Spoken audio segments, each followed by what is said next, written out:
Welcome to the Tech Egg. Don't get scrambled. Enjoy the video. You start by confirming you're signed into an administrator account.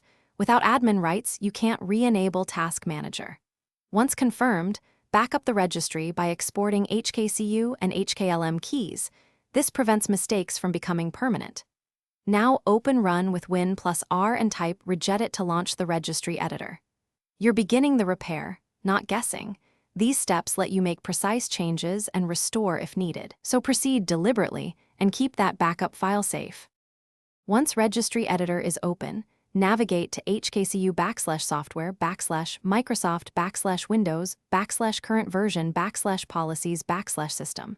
You'll often find a Disable Task MGR word. Change its value to 0 or delete the entry to re-enable Task Manager. Make sure to repeat the same check under the HKLM path because machine policies can override user settings. After editing, close Regedit and restart Explorer. EXE or finish by restarting Explorer. EXE or rebooting to apply the registry change. Task Manager should respond now. If the disablement returns, open the local group policy editor with gpedit.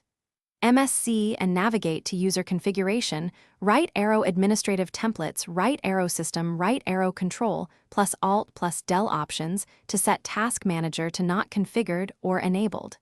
If policies persist, make sure you're not on a domain with group policy pushing the setting, and run a malware scan. Malicious software sometimes disables Task Manager to hide itself.